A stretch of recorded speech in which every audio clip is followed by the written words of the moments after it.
Enregistre. This meeting is being recorded. Voilà. Donc, nous enregistrons. Donc, bonjour. Pour les personnes qui vont regarder l'enregistrement, nous allons faire le diaporama. Et voilà. Donc, aujourd'hui, si j'ai proposé cette présentation, en fait, c'est parce qu'il y a eu l'arrivée de la 5G. J'ai eu beaucoup d'appels de personnes qui m'ont posé des questions. Donc, je vais essayer de regrouper dans une présentation le pourquoi du comment. Donc, j'ai intitulé cette presse « L'invasion des ondes électromagnétiques ». Vous allez comprendre pourquoi j'ai cité l'invasion. Ce qui est important, c'est de savoir qu'on peut s'en protéger et comment s'en protéger. La suite, en fait, c'est que au jour d'aujourd'hui, je vais vous parler un petit peu de moi. C'est que j'ai mon parcours personnel. Moi, j'ai découvert en 2015 que j'étais électrosensible. Alors, je ne savais pas ce que c'était, je ne connaissais pas ni ce terme, ni je n'en avais jamais entendu parler. En fait, c'était une période de ma vie où j'ai beaucoup travaillé pendant 20 ans, avec des grosses journées. Et parfois, j'avais des symptômes qui étaient bizarres et je l'assimilais parce que je faisais des journées de 20 heures plusieurs fois d'affilée dans la semaine, etc. Donc, peu de sommeil, beaucoup de travail. Et un jour, je me retrouve en Espagne, dans un appartement. Et dans cet appartement, j'ai tous mes symptômes qui sont revenus au même moment. Quand j'ai eu cette symptomatique qui est arrivée, je me suis posé la question de savoir ce que j'avais parce que j'étais vraiment dans un sale état. Et en allant derrière, en fait, juste à côté de la piscine commune, il y avait un mât avec des relais et des antennes, une quantité incroyable. Donc, je suis rentré chez moi et j'ai regardé si on pouvait être malade avec des antennes. Et effectivement, j'ai découvert que j'étais électrosensible. Donc, pendant 6 mois ou 7 mois, non, peut-être plus que ça, peut-être 8 mois même, j'ai cherché des solutions. Donc, j'ai demandé autour de moi et personne n'avait des solutions qui étaient efficaces pour moi. Voilà. Donc, les symptômes que j'avais, je ne pouvais pas poser mon téléphone sur l'oreille. C'était impossible. Instantanément, j'avais une douleur comme si on me transperçait l'oreille comme une otite avec un tournevis. Là, c'était insupportable. Après, j'avais des sensations comme si j'avais un casque invisible autour de ma tête tout le temps. J'avais le crâne qui était très lourd derrière la tête aussi. J'avais des fatigues inexpliquées. C'est-à-dire, j'étais en train de parler, machin, et puis d'un coup, je pouvais m'endormir. J'avais mon système immunitaire qui baissait. Ça, je l'avais constaté à plusieurs reprises. Parfois, j'avais des difficultés à me concentrer. Donc, moi, je faisais du spectacle et des fois, c'était très compliqué. J'avais aussi des problèmes de perte de mémoire à court terme. Je faisais un truc, on me parlait, je ne savais plus ce que j'avais fait avant. Ça switchait et ça, c'était très récurrent. Après, j'avais au niveau du cœur, j'avais comme un déo le cœur. Je n'arrivais pas à décrire cette sensation de mal-être. J'avais vraiment un mal-être au niveau de mon cœur. Mais je ne savais pas ce que c'était ni je pouvais l'expliquer. Ensuite, je perdais ma joie de vivre. Alors, ce n'est pas un truc, on va dire, médical, mais moi, j'avais senti ça. J'avais moins de patience. J'ai eu des problèmes digestifs très importants avec le gluten et les autres, etc. Et un mauvais sommeil. Et aussi, j'avais des problèmes d'acidité. Donc ça, c'est quand j'ai découvert que j'étais électrosensible. Aujourd'hui, j'ai régulé quasi toute cette problématique. Donc, je m'expose dans des lieux, donc chez moi, c'est protégé. Et puis, quand je choisis mes environnements dans lesquels je vis, j'essaye d'être le plus loin possible de sources, donc de sources d'émissions d'ondes, pour justement pas trop m'exposer. Après, par étapes, je ne me suis pas protégé d'un coup parce que la technologie n'existait pas, mais j'ai commencé en priorité par protéger mon téléphone. Et c'est là où je me suis aperçu que cette technologie fonctionnait très bien, puisque 3-4 mois après avoir mis la protection, j'ai pu téléphoner à nouveau avec le téléphone contre l'oreille.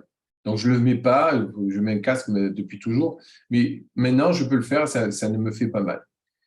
Ensuite, je me suis reconnecté à la Terre, donc vous allez comprendre pourquoi c'est très important. Je me suis reconnecté à la Terre, et après, en fait, les technologies ont évolué, j'ai protégé mon espace de vie, et le résultat aujourd'hui, c'est que mon corps a de la résilience. C'est-à-dire que les ondes ne cessent d'augmenter, mais moi, mon capital physique aussi. Ce qui fait que je suis plus autant impacté et je peux travailler normalement. Ce qui est important de voir, aujourd'hui, c'est l'état des lieux, c'est-à-dire un regard objectif sur ce qui se passe. Cette présentation, c'est le fruit de ce que je connais, de ce que j'ai appris, et aussi j'ai puisé dans 2 articles. Un article d'une personne qui s'appelle Élise Girardi et de Pierre Duprez. C'est 2 personnes qui ont fait des articles qui sont très intéressants et qui sont très bien faits. Donc, j'ai mixé ces informations-là et je tiens à le dire parce que c'est important, parce que ça ne m'appartient pas. Donc, les ondes électromagnétiques artificielles ou de synthèse ont envahi nos vies en moins d'1 siècle. Il faut remettre le cours en arrière, c'est-à-dire il y a 100 ans, il n'y avait rien. C'est-à-dire que notre corps, lui, n'était pas exposé à ces ondes. Donc, ces ondes de synthèse sont aux ondes naturelles du corps, ce qu'est la chimie de synthèse, et à la chimie naturelle du corps. C'est vraiment pour faire la parallèle, c'est-à-dire que ces ondes, qui sont des ondes, ne sont pas naturelles, elles sont synthétiques. Et on va voir en quoi ça peut poser des problèmes. Croire qu'elles n'ont aucune interférence avec les ondes naturelles du corps humain, des animaux, de la Terre, et je vais même rajouter des plantes, est terriblement naïf. Et pourtant, il y a une très grande ignorance sur ce sujet. Eh bien, on va regarder quelques pistes pour mieux appréhender tout cela. Dans un premier temps, il est important de savoir comment fonctionnent les ondes et qu'est-ce qu'une onde. En fait, la force des ondes qui nous traversent. Ce qui est important de savoir, c'est qu'une onde est un déplacement d'énergie et d'information sans déplacement de matière. Si je pousse une balle de tennis ou si je jette une balle de tennis sur vous, il y a un déplacement de matière. Si elle vous touche, ça va vous impacter. Une onde, en fait, c'est exactement la même chose, mis à part qu'il n'y a pas de déplacement de matière. Donc, au jour d'aujourd'hui, il y a 2 principales sources pour mesurer les ondes, l'intensité et la fréquence. On va regarder un petit peu plus loin ce que c'est. L'intensité, c'est une mesure spatiale pour l'électricité. Alors, ça, c'est les mesures qui sont faites actuellement, qui ne sont pas le plus adaptées. Alors, ça peut se mesurer en volts par mètre. Pour le magnétisme, ce sont des watts par mètre carré, ou des watts par kilo, ou des glosses, ou des Tesla. Ça, c'est une mesure quantitative, c'est-à-dire pour avoir une échelle. La fréquence est une mesure temporelle en Hertz. Elle correspond au nombre de cycles de mouvements par seconde, une oscillation.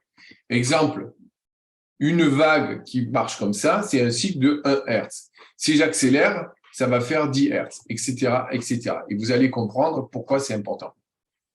Donc, c'est une mesure qualitative. Il est possible de faire une analogie avec le son. Le son, ça, on l'entend, donc on peut le comprendre. Les ondes électromagnétiques, c'est comme la radioactivité ou la chimie. On ne la voit pas, on ne la sent pas. En revanche, le son, on peut l'entendre. Et c'est pour ça que l'analogie est importante. L'intensité correspond au volume du son. Vous mettez le son bas ou vous mettez le son fort, l'intensité n'est pas la même. Les fréquences correspondent à toutes les gammes de sons, grave, aigu, médium aigu, etc., etc. Donc, pour toutes les fréquences, ce sont comme des graves qui nous traversent. Et pour toutes les hautes fréquences, ce sont des aigus. Donc, vous savez que dans votre corps, déjà, quand vous avez écouté un peu de musique, quand les sons sont graves, ben, ça touche autour du ventre. Vous le sentez que c'est dans le ventre que ça traverse. Quand ça touche, ce sont des sons aigus, c'est très agressif pour les oreilles et pour la tête. OK? Donc, les ondes utilisées par nos technologies ne cherchent pas à être mélodieuses. On va voir en quoi c'est important. De plus, elles ont un volume sonore très conséquent, c'est-à-dire c'est toujours très, très fort. Pour vous donner un exemple, le champ magnétique du cerveau est de 100 femtotesla, c'est une unité de mesure. Celui de cœur est de 100 000. Celui du téléphone portable est de 1 milliard. OK? Donc, c'est pour vous donner des échelles de grandeur pour situer exactement tout ceci. Les ondes de mère nature. Pour comprendre les ondes, je suis obligé de vous expliquer en priorité ce que sont les ondes naturelles, donc les ondes de la nature. Donc, la Terre, à sa surface, est chargée négativement. Donc, la Terre est négative. À la haute atmosphère, pardon, est chargée positivement. C'est la ionosphère. En fait, l'électricité naturelle terrestre circule à travers les éclairs. C'est pour ça qu'il y a toujours des milliers d'éclairs sur la Terre, parce qu'en fait, ça permet en fait de faire circuler cette électricité. La Terre génère des ondes électromagnétiques naturelles qui circulent à travers les réseaux telluriques constitués de métaux conducteurs. Donc, vous avez tous entendu parler du champ magnétique terrestre.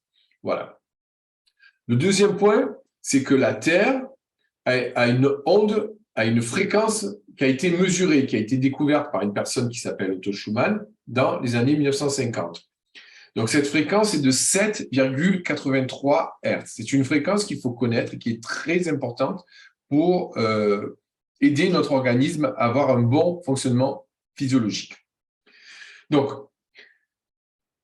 quand on a commencé à mettre des cosmonautes dans l'espace, ils se sont aperçus que sur des séjours prolongés, quand les cosmonautes revenaient sur Terre, ils avaient des problèmes qui étaient énormes. Problèmes d'arthrose, d'ostéoporose, de circulation sanguine, dépression nerveuse, d'anxiété, etc., etc. En fait, les études qui ont été faites par ces spécialistes ont montré que les astronautes n'étaient plus baignés dans le champ champ magnétique terrestre de 7,83 et donc leur organisme se dérégulait. Donc c'est pour ça que c'est très important.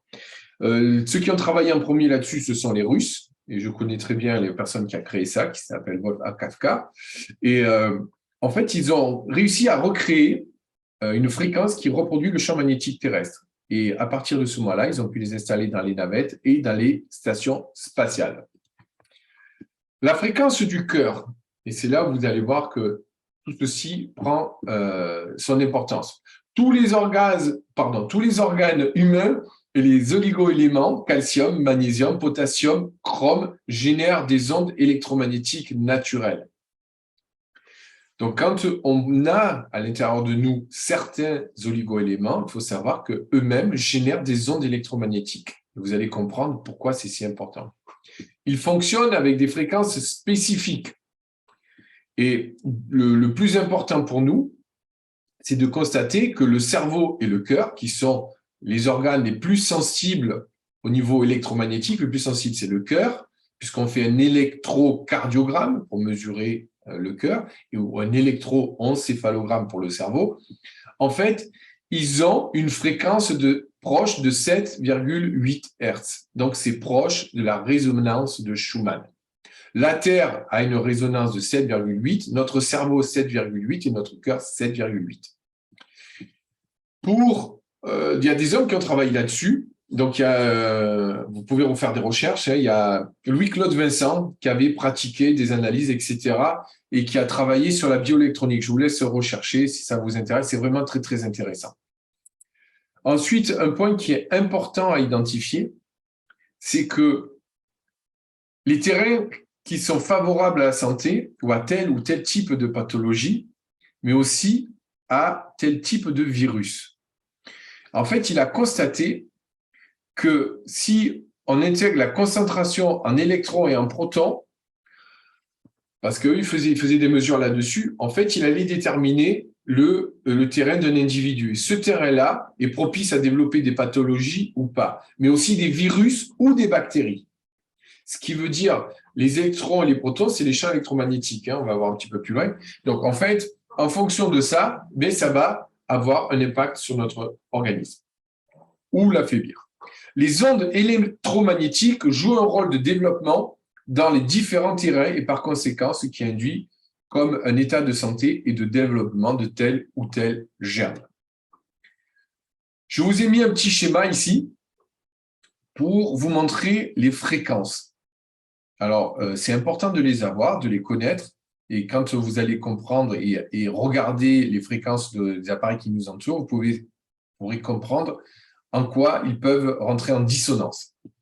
Donc, il y a différents types d'ondes avec notre cerveau, donc l'onde delta, θ, alpha, bêta et gamma, qui chacune ont des fonctions différentes.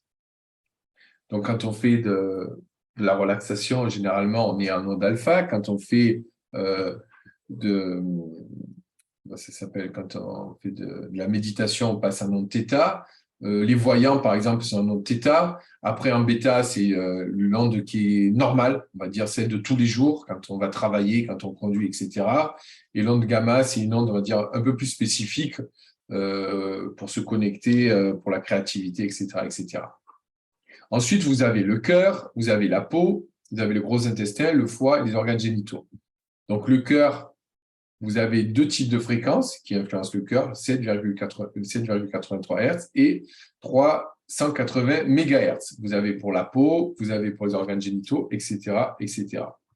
Donc, regardez bien, organes génitaux, je vais revenir en arrière. Excusez-moi.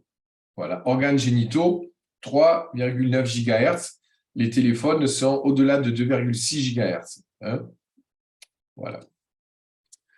Sur le slide suivant, donc je ne vais pas tout détailler, mais vous avez, donc ça a été fait, c'est un travail qui a été fait. Vous avez ici toutes les résonances de notre corps, donc toutes les fréquences de notre corps, avec ce qui correspond à côté des communications qui sont utilisées par les autorités ou par les établissements qui utilisent les différents faisceaux d'ondes. Donc, c'est assez intéressant de voir ça et vous pourrez faire vous-même les parallèles entre l'évolution de ce qu'il y a eu comme pathologie depuis ces derniers temps et l'évolution de tous ces nouveaux types de communication. On va en venir maintenant aux gros morceaux qui sont les ondes artificielles. Alors, c'est un gros morceau parce que les ondes artificielles, elles se sont développées en deux grandes étapes. La première étape, c'est l'électricité, donc domestique. C'était utilisé uniquement pour l'énergie. Donc, elle utilise des basses fréquences. Elle est généralisée après la Deuxième Guerre mondiale et ces ondes sont localisées, donc c'est bien important, autour des endroits où il y a la production et l'acheminement ou la consommation. C'est-à-dire que le lieu de production, c'est la centrale électrique, les câbles qui distribuent l'électricité, les câbles qui sont dans la maison et les appareils que l'on utilise dans la maison, voilà, dans notre lieu de vie. Ensuite, la deuxième phase, et celle-ci qui nous intéresse le plus, ça concerne le transfert de données. Donc ça fonctionne qu'avec des hautes fréquences. Et c'est là où vous allez voir les effets de résonance qui peuvent exister avec ça. Donc ça, c'est depuis la fin des années 90, avec l'arrivée du numérique, ça a commencé à se développer. L'information circule à travers les ondes qui sillonnent l'espace, c'est-à-dire un air environnant. C'est-à-dire que vous le vouliez ou non, ça fonctionne comme ça. Une fréquence est un moyen de transport pour une information. Je vous donne un exemple. J'écoute Rire et Chanson. Je suis sur 98.8. J'écoute un sketch de Coluche et ça me fait rire. La fréquence est 98.8 et l'information qui est contenue, c'est quelque chose qui me fait rire. 2 minutes après, j'ai un flash spécial qui contient un drame qu'il y a eu. Donc, la même fréquence a servi à véhiculer deux types d'informations. Donc, ce qu'il faut comprendre, c'est qu'on est traversé en permanence par des informations dont on en ignore le sens, dont on en ignore l'existence. OK ? Ça, c'est vraiment important de le comprendre. C'est comme si je vous mets dans un endroit radioactif, si vous n'avez pas de compteur GGR, vous ne savez pas qu'il est radioactif. Donc, si vous y restez très longtemps, votre corps il va se sentir impacté. C'est la même chose avec les ondes. On va détailler tout ça un petit peu plus loin. Donc, au niveau des ondes, il y a les téléphones portables, il y a les Bluetooth, l'objet connecté, le Wi-Fi, le micro-ondes, les antennes relais, téléphones sans fil domestiques, les nouveaux compteurs Linky, etc., etc., etc. En fait, c'est comme si on entendait des sons aigus en permanence qui véhiculent l'information. Alors, je ne sais pas si vous savez, mais tout le monde a des acouphènes. En tout cas, de plus en plus de personnes ont des acouphènes. Et je pense que c'est peut-être lié. Alors ça, c'est personnellement, il doit y avoir un lien avec ça parce que c'est vraiment quelque chose de permanent. Donc ici, il y a quelque chose de particulier. Je ne sais pas si vous avez eu la chance de voir le film Matrix. En fait, c'est la matrice, c'est-à-dire qu'il y a un tissu permanent qu'on appelle l'électrosmog qui recouvre la Terre avec toutes les antennes et les satellites, etc. et qui envoie des des fréquences artificielles avec du langage binaire en 0 et 1. Je vais regarder sous un autre angle. Aujourd'hui, notre environnement est entièrement baigné de 0 et de 1. C'est la réalité. Vous téléphonez, qu'est-ce qui se passe? Quand vous téléphonez, il y a à l'intérieur de votre téléphone un décodeur qui va décomposer ce qu'on dit en 0 et 1. C'est ce qu'on appelle le numérique. Les 0 et 1 vont être transportés par les ondes à travers l'air. L'air, donc, ça va aller vers l'antenne relais la plus proche, puis de l'antenne relais à une autre antenne relais jusqu'à ce qu'elle soit la plus proche de votre interlocuteur, donc son téléphone va sonner, il va décrocher et lui, son téléphone à lui va retraduire les 0 et les 1 en paroles. Voilà comment ça fonctionne dans la réalité. Donc, même si on ne le voit pas, c'est tout le temps présent. Et au plus il y a des personnes qui téléphonent, au plus notre corps est transpercé par ce genre d'informations. Et il se superpose à l'atmosphère terrestre. Donc, si vous n'avez pas vu le film Matrix ou si vous l'avez vu, je vous conseille de le regarder parce que ça peut être très intéressant. Alors, si nous sommes traversés par l'information sans en avoir aucune conscience, est-ce que c'est grave? Je vous laisse répondre à cette question, mais c'est comme si on vous faisait manger des choses en vous enlevant le goût et la vue de ce que c'est. Donc, en fait, vous ne savez pas ce que vous mangez et on n'est pas capable d'identifier si c'est bon ou si ce n'est pas bon pour nous. L'autre point important, c'est que ces ondes véhiculent des tas et des tas d'informations qui vont nous traverser. Et notre corps est constitué d'eau majoritairement, environ 70% de notre masse à 30 ans. Mais au niveau moléculaire, c'est 95% de notre corps. Les scientifiques de pointe, sur le stockage de l'information électromagnétique, donc au niveau de la physique, donc il y a plein de personnes qui en ont parlé, expliquent que l'eau stocke les informations, alors c'est à peu près pendant 4 semaines, si on n'est pas réinformé, toutes les informations qui nous traversent. C'est-à-dire que si tous les jours en permanence on est traversé par des informations, eh bien on va être impacté. Je vous ai fait des petits schémas pour que vous puissiez visualiser et comprendre les différences entre les ondes naturelles et les ondes qui ne sont pas naturelles. Donc les ondes naturelles, donc il y a le rayon du soleil, les vagues, le son, la matière, la voix quand on est en face de quelqu'un, c'est pour ça que c'est important de rencontrer les gens, ce qu'on dégage, etc., sont des ondes naturelles. Notre corps aussi communique via des ondes naturelles. Elles ont une forme particulière, elles se propagent de façon sinusoïdale, comme le serpent. Je vous l'ai montré, la forme sinusoïdale, c'est ça. Ça fait une forme comme ça, avec une descente, un pic en bas, une remontée, et en fait, une forme comme ça qui est harmonieuse. Et c'est un langage que le corps comprend et reconnaît. OK ?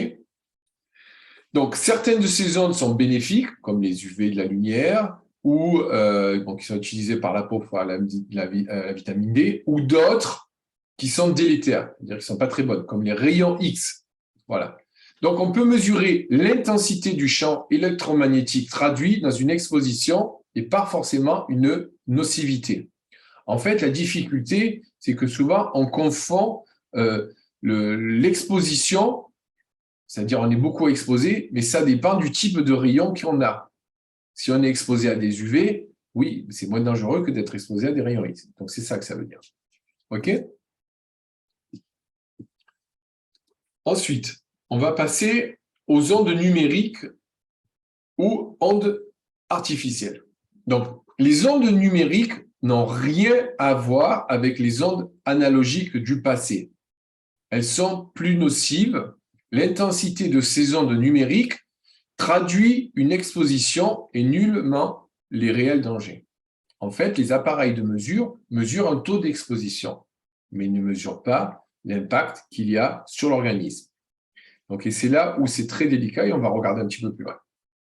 Donc, il y a d'autres variables que la puissance qui engendre des nocivités. Il n'y a pas que parce que c'est 3 volts par mètre ou 15 volts par mètre. Il y a d'autres choses et on va regarder.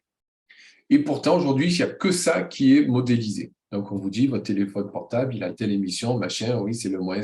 Mais vous allez voir que c'est un petit peu plus subtil que ça. Donc, au jour d'aujourd'hui, il n'y a pas les bons outils de mesure.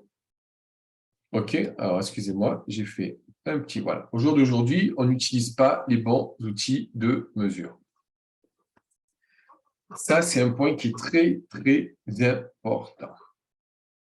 Je vous ai mis à droite, là, un petit schéma où vous voyez le type de fréquence qu'il y a. Donc, vous avez vu, ce n'est pas du tout harmonieux. Ça fait des pics, des hauts, des bas. Et il n'y a pas d'harmonie. Donc, le corps ne comprend pas ce genre de choses. Vous avez au milieu notre schéma. Ça s'appelle un signal carré. Ça s'appelle, en fait, c'est un 1, 0, 1, 0, 1, 0. Ça veut dire que ça passe du 1 au 0 directement. Il n'y a pas cette forme de sinusoïde que le corps recomprend et puis apprécie. Pour vous donner une autre image, on peut comparer les ondes analogiques à une mer calme et les saccades des ondes numériques à une mer en furie.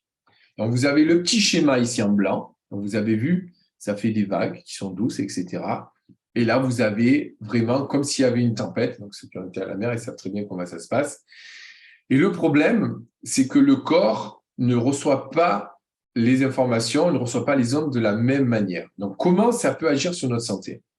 Les vagues en furie, c'est comme les ondes numériques qui attaquent une falaise en permanence. Donc, au bout d'un moment, c'est la falaise qui est attaquée, et puis c'est la santé qui va être touchée. Donc, si on est trop touché, on va devenir électrosensible. C'est pour ça qu'on est électrosensible. C'est parce que notre corps, il est vraiment trop agressé. Donc, il encaisse des saccades jusqu'à ne plus les supporter et réagit à la manière d'une allergie, car votre corps est aux abois. Vous êtes devenu alors électro-hypersensible. C'est ce que je vous disais. Ensuite, pour avoir un petit peu plus d'explications sur comment ça fonctionne au niveau des ondes numériques. Ce qui est important, c'est l'onde porteuse, donc le type d'onde, bien entendu, mais pas seulement, et c'est la seule qui est mesurée. En fait, il y a d'autres effets sur les ondes numériques. La difficulté, ce que n'aime pas notre corps, notamment les membranes cellulaires, c'est les brusques variations de fréquence et d'intensité, des pulsations numériques qui fluctuent sans cesse.